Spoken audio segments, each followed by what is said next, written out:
O que Bolsonaro não entende é que seus advogados têm limite técnico de atuação.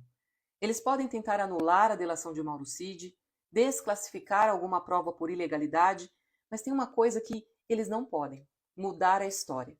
Os advogados de Bolsonaro não podem inventar um novo relato histórico, apagar os fatos e tentar reescrever os acontecimentos apenas para beneficiá-lo. É neste sentido que se afirma com absoluta certeza: Bolsonaro precisa ser condenado.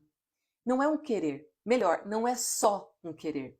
A condenação de Bolsonaro, muito maior que qualquer desejo, é uma obrigação legal. Se chegamos ao dia de hoje, em que a justiça se desgasta para julgar uma tentativa de golpe de Estado, infelizmente foi pela insistência do brasileiro em deixar as coisas acontecerem. Essa mania de deixar as coisas para lá, de relevar e ignorar absurdos, essa coisa de falar mal do político, mas continuar votando, sem pesquisar o seu histórico. O hábito de dizer que nada muda, mas também não se mover para ajudar a fazer a mudança. Quando Bolsonaro dizia frases desatinadas em plenário, como deputado, ele era deixado de lado, desprezado por outros parlamentares. Uns nem ouviam o que ele tinha a dizer, mas o espaço sempre estava aberto para que ele dissesse. Dos que ouviam, alguns repudiavam, mas em silêncio, e outros achavam graça. E foi assim que chegamos aqui, de aceitação em aceitação, de silêncio em silêncio, de piada em piada. Se pelo menos os absurdos de Bolsonaro tivessem ficado somente naquele cantinho da insensatez, mas o problema é que quando a gente não retira a erva daninha pela raiz, ela se assenta na terra e se espalha rapidamente, destruindo todas as outras boas plantas ao seu redor. E assim, Bolsonaro foi descoberto por suas bobagens aparentemente inofensivas, tornando-se fonte de conteúdo de apelação televisiva. Como um bom oportunista, Bolsonaro surfou na onda que ofereceram para ele. Se infiltrou em cada brecha que os programas de humor lhe davam. Enquanto os profissionais destes programas incorporavam personagens, Bolsonaro encarnava a si mesmo, e ninguém se dava conta disso. Suas opiniões, que pareciam apenas malucas, começaram a ganhar corpo, concretude, porque o que ele dizia, e que parecia totalmente sem valor, começou a ser pauta dentro da sociedade. As palavras dele materializaram o pensamento de milhões de brasileiros, preconceituosos, frustrados, odiosos, recalcados, criminosos ou simplesmente ignorantes. E foi assim que aquele homem insignificante no Congresso passou a ser requisitado por uma lacuna que foi aberta pela Lava Jato. A Operação Lava Jato prendeu uma grande maioria de políticos da direita, mas as autoridades do caso e a imprensa focaram nas figuras da esquerda. E é isso que ficou no imaginário popular. A ideia de que a esquerda é o inimigo a se combater. E ali nascia o monstro contra o qual Bolsonaro ia lutar. O seu marketing político foi fundado nesse elemento que irracionalmente colocou as pessoas contra si mesmas.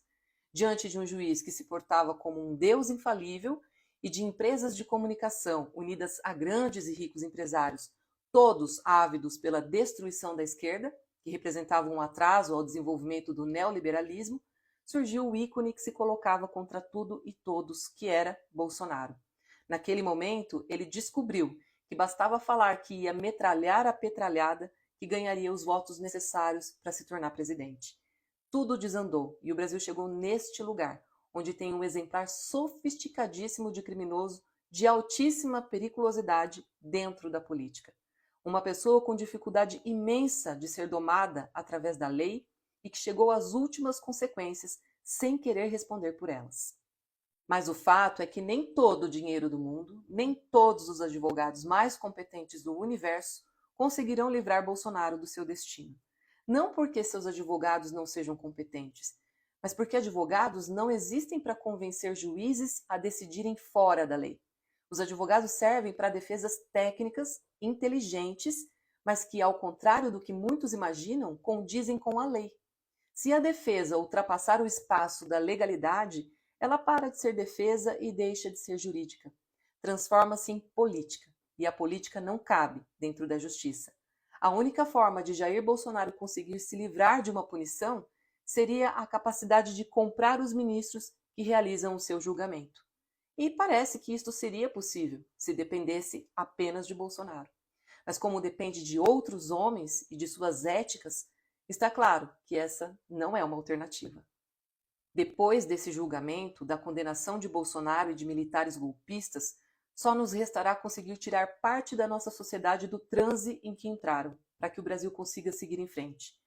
Mas enquanto a imprensa continuar insistindo na tese de uma polarização entre um homem que só fez mal à sociedade e outro que faz o bem, fingindo isenção e dando voz a quem defende o crime e a disruptura do Estado, enquanto for normalizado que parlamentares fechem as mesas das casas do Congresso, façam discursos preconceituosos e ameaçadores, usem as redes sociais para mentirem, não vai ser dentro da sociedade que o Brasil vai encontrar a solução para superar esse caminho indigesto de bolsonarização.